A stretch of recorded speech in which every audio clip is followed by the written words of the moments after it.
오늘 함께 읽어본 본문의 말씀을 통해서 솔로몬에게 나타나서라는 제목의 말씀입니다.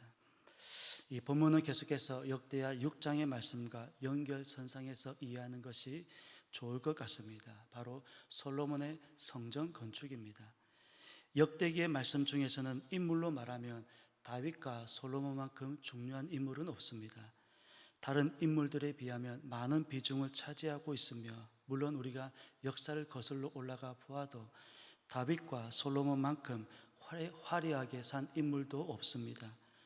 그 중에서도 성전이 가진 의미는 단순한 건물이라고 하는 의미를 넘어서 하나님을 상징하고 있다, 하나님의 상징을 대표하고 있기 때문에 이 성전 건축이라고 하는 이 의미를 또 중요하게 다루고 있습니다. 그렇기 때문에 이어지는 말씀, 역대기 중에서도 가장 중요한 말씀이 아닌가 하는 생각입니다. 또한 우리가 익히 들었던 말씀 중에서는 14절 말씀, 우리가 복음성가에서도 많이 듣던 말씀이죠. 내 이름으로 일컫는 내 백성이 그들의 악한 길에서 떠나 스스로 낮추고 기도하여 내 얼굴을 찾으면 내가 하늘에서 듣고 그들의 죄를 사하고 그들의 땅을 고칠지라 하는 말씀에서 누구든지 성전에서 주의 얼굴을 찾고 구하면 하나님께서 들으시고 응답하신다 하는 말씀입니다. 7장은 6장에서 솔로몬의 기도에 응답하시는 말씀이죠. 솔로몬은 이미 백성들에게 축복을 하였습니다. 그리고 하나님께 기도를 드렸습니다. 하나님께서는 어떤 반응을 보이셨습니까? 본문 1절의 말씀을 보시면 하나님께서 보이신 반응입니다. 솔로몬이 기도를 마치자 하나님께서는 마치 기다리고 계셨다는 듯이 하늘에서 불을 내리심으로 인하여서 기도에 응답을 하셨습니다. 불이 내려와서 응답을 하셨다라고 하는 이 말씀은 우리는 어디에선가 많이 본 듯한 말씀입니다. 바로 갈멜산에서 엘리야에게 응답하신 것과 같은 상황입니다. 엘리야 역시 갈멜산에서 바알 선지자들과 아세라 선지자들 사이에서 하나님께 간절히 기도를 드렸습니다. 그러자 하늘에서 불이 내려옴으로 인하여서 응답을 하셨는데, 본문에서도 하늘에서 불이 내려옴으로 인하여서 응답을 하셨습니다. 뿐만 아니라 신약에 와서는 오순절 마가의 다락방에서 성령이 임한 사건을 또 떠올리게 하고 있습니다. 하늘에서 불이 내려와서 번제물과 제물들을 사르고 태웠다라고 하는 이 말씀은 1차적으로는 하나님께서 솔로몬의 기도에 응답을 하셨다라고 하는 1차적인 응답이 있지만, 또 다른 의미로는 백성들의 기도, 이 성전에 나와서 너희들이 기도할 때 하나님께서는 반드시 응답하신다 하는 약속을 보이신 사건입니다.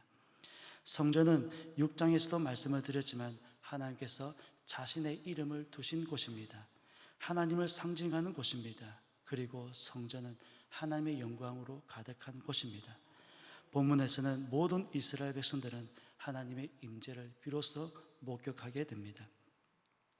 그 사건이 얼마나 두려웠던지 2절은 말씀합니다. 여호와의 영광이 여호와의 전에 가득함으로 제사장들이 여호와의 전으로 능히 들어가지 못하였다. 그 사건이 얼마나 두려웠던지 감히 어느 누구도 성전 안으로 들어가지 못하였습니다. 들어갈 수가 없었습니다. 이 사건이 그만큼 충격이었던 것 같습니다. 그런 일이 있은 이후 하나님께서는 솔로몬에게 다시 찾아오셨습니다. 12절 말씀을 보게 되면 밤에 여호와께서 솔로몬에게 나타나사, 하나님께서는 다시금 솔로몬에게 찾아오셨습니다. 그리고 이어지는 말씀에는 내가 이미 내 기도를 들었다 라는 말씀 뿐만 아니라 내게 제사하는 성전을 삼았다, 솔로몬이 건축한 성전을 바로 하나님께서 택하셨다라는 말씀입니다. 듣다라고 하는 말의 히브리어 이 샤마라고 하는 단어는 대표적인 뜻으로는 듣다라는 뜻이 대표적입니다. 그러나 또 다른 뜻을 찾아보게 되면 경청하다라는 뜻이 있으면 또 다른 하나의 의미는 순종하다라는 뜻입니다.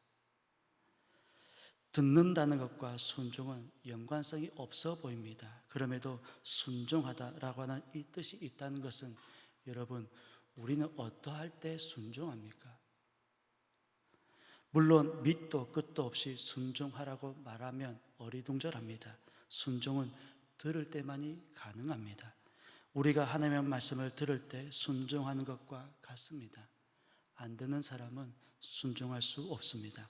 그러기에 듣다의 샤마에는 대표적인 뜻으로는 듣다이지만 순종하다라는 뜻도 담겨져 있어서 들어야 순종할 수 있다는 말씀입니다.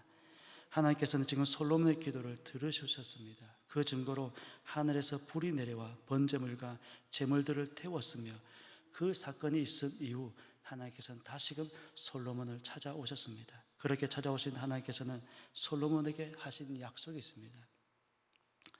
첫 번째로는 솔로몬이 지은 성전을 인정하셨습니다. 12절 말씀을 보게 되면 내 기도를 듣고 이곳을 택하여 내게 제사하는 성전을 삼았다라는 말씀입니다. 사람의 손으로 지은 성전이지만 하나님께서 택하셨고 또 하나님께서 인정하셨다는 말씀입니다. 성전은 지금도 그렇지만 사람이 짓습니다. 그러나 성전에는 하나님께서 계십니다. 하나님께서 자신의 이름을 주셨습니다. 물론 지금도 마찬가지입니다. 그러기에 성전을 회방하는 사람은 하나님께서 대신 갚으신다. 갚으시는 두렵고 무서운 말씀도 있습니다.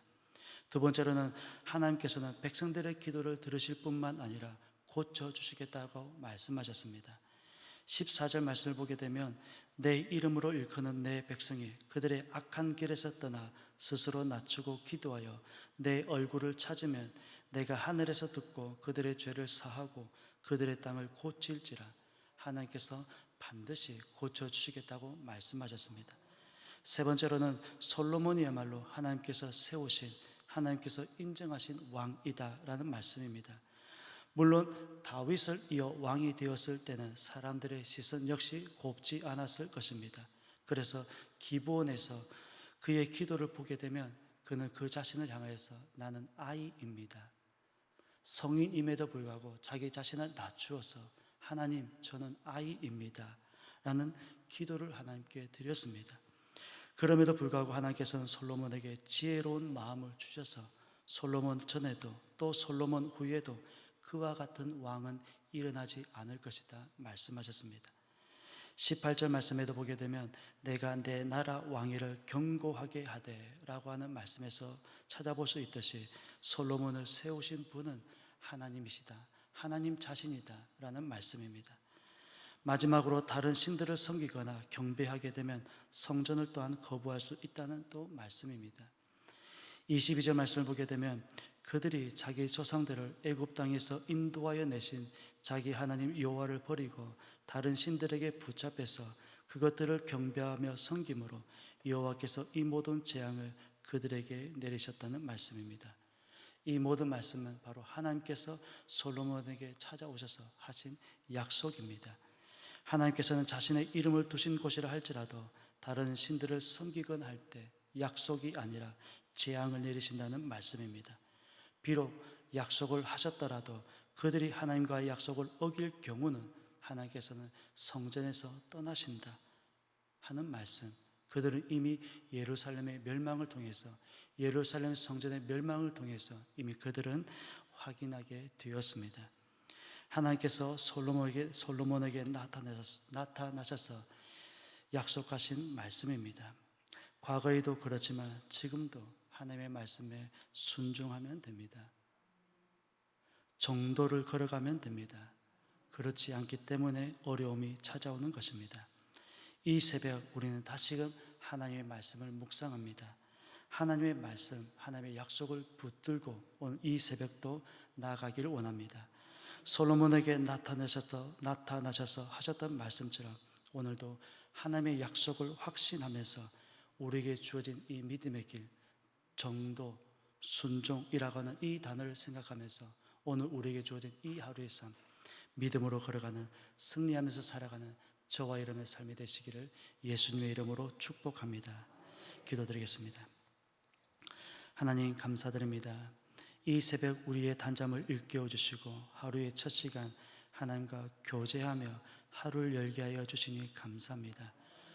하나님께 성전을 지어서 바치고 또 기도하였던 솔로몬에게 찾아오셔서 하셨던 이 약속의 말씀, 오늘 우리에게 찾아오셔서 하시는 말씀은 아닐지 귀 기울여 듣고 순종할 수 있는 우리의 삶이 되게 하여 주옵시고, 늘 좌로나 우로나 치우치지 않고 믿음의 길 정도로 걸어가는 저희들의 삶이 되게 하여 주옵소서.